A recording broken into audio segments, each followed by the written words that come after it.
ये है तुर्की का नया नवेला स्टेल्थ ड्रोन आंका 3। और ये बात आप मानकर चलिए कि अगली बार जब भारत और पाकिस्तान आमने सामने होंगे तो हमारा मुकाबला इसी से होने वाला है। ऐसा इसलिए क्योंकि तुर्की की सेना में शामिल होने से पहले तुर्की ने इसे पाकिस्तान को ऑफर कर दिया है, वो भी एक दो नहीं 100 की संख्या में। जी हां, तुर्की ने 100 आंका 3 देने का ऑफर दिया है पाकिस्तान को और रिपोर्ट्स के अनुसार पाकिस्तान इस ऑफर को एक्सेप्ट करने जा रहा है। जी हां, पाकिस्तान प्लान कर रहा है 100 ताई आंका 3 ड्रोन खरीदने का। ये टर्की आज के समय बात कर रहा है कि पाकिस्तान में ये लोग कॉम्बैट ड्रोन्स असेंबल करेंगे। ये न्यूज इंटरनेशनल मीडिया ने भी कवर करी कि Turkey plans drone facility in Pakistan in global defence push. ये है तुर्की का नया नवेला स्टेल्थ ड्रोन आंका 3। और ये बात आप मानकर चलिए कि अगली बार जब भारत और पाकिस्तान आमने सामने होंगे तो हमारा मुकाबला इसी से होने वाला है। ऐसा इसलिए क्योंकि तुर्की की सेना में शामिल होने से पहले तुर्की ने इसे पाकिस्तान को ऑफर कर दिया है, वो भी एक दो नहीं 100 की संख्या में। जी हां, तुर्की ने 100 आंका 3 देने का ऑफर दिया है पाकिस्तान को और रिपोर्ट्स के अनुसार पाकिस्तान इस ऑफर को एक्सेप्ट करने जा रहा है। जी हां, पाकिस्तान प्लान कर रहा है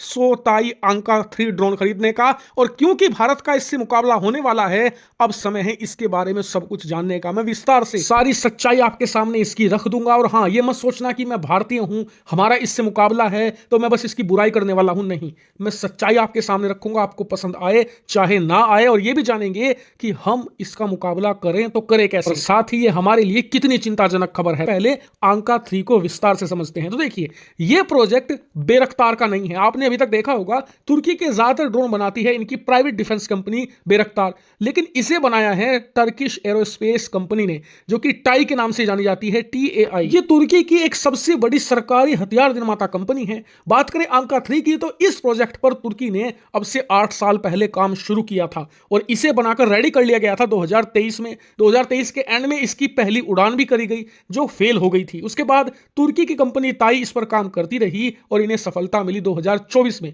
जब इसकी फ्लाइट टेस्ट पूरी तरीके से सफल रहे। और तब से लेकर अब तक पिछले 1.5 सालों में इसके सभी टेस्ट और ट्रायल कंप्लीट हो चुके हैं और अब यह सेना में शामिल होने को तैयार है। तुर्की की ऑफिशियल साइट के अनुसार आने वाले 2026 में, यानी कि अब से 3-4 महीनों के बाद, यह तुर्की की सेना को मिल जाएगा। लेकिन आप जानकर हैरान होंगे कि तुर्की को बाद में यह मिला है, इसके ऑर्डर तुर्की को पहले मिलने शुरू हो गए हैं, क्योंकि ट्यूनीशिया ने ऑलरेडी 3 आंका 3 ड्रोन का ऑर्डर तुर्की को दे दिया है। इसकी पेमेंट भी कर दी गई है और जो ड्रोन है, साथ ही जो उसके साथ आने वाली मिसाइलें हैं, सर्विलांस सिस्टम है, टोटल पूरा पैकेज है जो कि $80 मिलियन में ट्यूनीशिया को दिया है तुर्की ने। यानी कि अगर देखा जाए तो अगर पाकिस्तान खरीदेगा मिसाइलों और सर्विलांस सिस्टम के साथ, करीबन 20 से लेकर $30 मिलियन का एक ड्रोन उन्हें पड़ने वाला है। यानी कि 100 आंका 3 खरीदने के लिए 2.5 से लेकर $3 बिलियन खर्च करने पड़ेंगे पाकिस्तानी सेना को, और वो ऐसा करने को फिलहाल तैयार हैं। लेकिन ऐसा क्या है आंका 3 में जो इसे दुनिया के देश खरीद रहे हैं तुर्की को भी मिलने से पहले? तो जानते हैं। सबसे पहले तो ये एक बड़ा ड्रोन है। अब तक जितने भी तुर्की के ड्रोन आते थे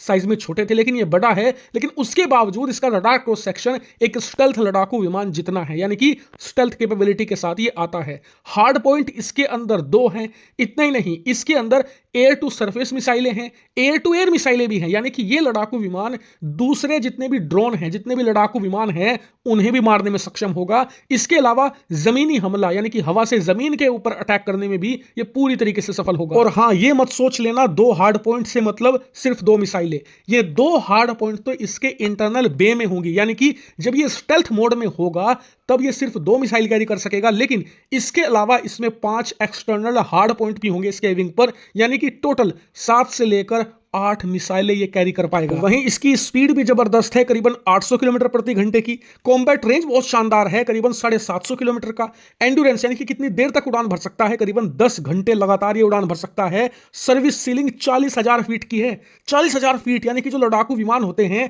ऑलमोस्ट उतनी ही ऊंचाई पर ये जा सकता है।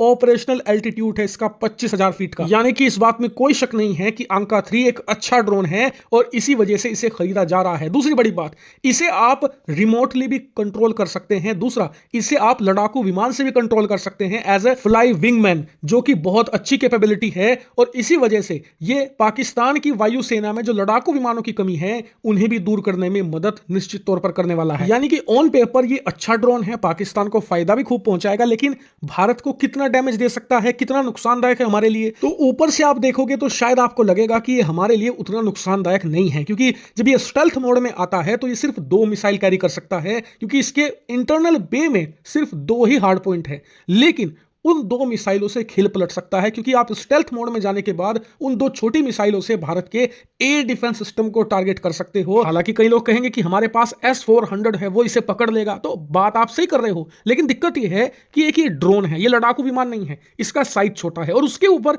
इस पर स्टेल्थ कोटिंग अप्लाई करी गई है, टेललेस डिजाइन है, 90 डिग्री के कोण नहीं है, तो S-400 को भी पसीने छूट जाएंगे इसके स्टेल्थ मोड में होने के बाद इसे ट्रैक करने में, और इसीलिए यह भारत के लिए खतरा बिल्कुल है। और अब आप समझ रहे होंगे कि क्यों खबरें आ रही थी पिछले कुछ दिनों से कि Bharat S-500 air defence system कुछ संख्या में खरीदना चाहता है, इसीलिए क्योंकि S-500 ना S-400 से ज्यादा बहुत बेहतर तरीके से स्टेल्थ टारगेट को यहां पर पकड़कर गिरा सकता है। इसीलिए भारत कुछ संख्या में पाकिस्तान के बॉर्डर के लिए S-500 खरीदने पर विचार कर रहा है, लेकिन अभी हमें इतनी जल्दबाजी करने की जरूरत नहीं है, क्योंकि ताई अंका का ऑर्डर आज भी देना पाकिस्तान तो भी कम से कम 2028 के बाद ही उसे डिलीवरी मिलनी शुरू होगी, तो उतनी भी टेंशन की बात नहीं है। लेकिन हाँ, हमें सावधान रहने की जरूरत है, क्योंकि तुर्की अपनी एडवांस ड्रोन टेक्नोलॉजी लगातार पाकिस्तान को सप्लाई कर रहा है, जिससे कि भारत को नुकसान पहुंचे। हमें पाकिस्तान के साथ साथ तुर्की का भी ठिकाना यहां पर ध्वस्त करना पड़ेगा, तभी जाकर हम बेहतर सिचुएशन में आएंगे। कुछ दिन पहले आप सबको याद होगा कि न्यूज आई थी कि टर्की आज के समय बात कर रहा है कि पाकिस्तान में ये लोग कॉम्बैट ड्रोन्स असेंबल करेंगे। ये न्यूज इंटरनेशनल मीडिया ने भी कवर करी कि Turkey plans drone facility in Pakistan in global defence push. Interesting बात देखिए, कुछ ही दिनों बाद इजराइल की तरफ से भी अब रिपोर्ट्स आनी स्टार्ट हो गई है कि Israel large scale defence manufacturing Bharat shift करने को तैयार हो चुका है। यहां पे आप देख पाओगे the Netanyahu government's move to diversify defence production outside Israel stems from declining military exports to India. देखिए, यहां पे 2 जियोपॉलिटिकल फैक्टर्स सामने आ रहे हैं। एक तरफ तो इजराइल के रिलेशंस पाकिस्तान टर्की दोनों के साथ खराब है, दूसरी तरफ इंडिया में ना देखिए इजराइल के जो डिफेंस एक्सपोर्ट्स थे ये लगातार गिरते जा रहे हैं। पिछले 3-4 सालों में आप अगर देखें तो आपको याद नहीं होगा कि भारत ने आखिरी बार कब इजराइल से एक बड़ी डिफेंस परचेज करी थी। Just think about it. Israel से हम कभी कभी एम्युनिशन परचेज कर लेते हैं, कुछ डिफेंस परचेज थोड़ी बहुत लेवल की होती रहती है, मगर जैसे फ्रांस के साथ डील्स होती है बिलियंस ऑफ डॉलर्स की, या फिर यूएस के साथ डील होती है, या फिर रशिया के साथ कुछ साल पहले हुआ करती थी, वैसी डील्स देखी नहीं गई है इजराइल के साथ। क्या इजराइल के जो रिलेशंस हैं, क्या ये टर्की पाकिस्तान के जो प्लान्स हैं ये डिफेंस में मैन्युफैक्चरिंग करने के, क्या उसको काउंटर करते हैं? देखिए, ना सिर्फ काउंटर करते हैं, एक्सीड कर देते हैं। टर्की एटमैक्स ड्रोन ही मैन्युफैक्चर करने का प्रयास करेगा पाकिस्तान में।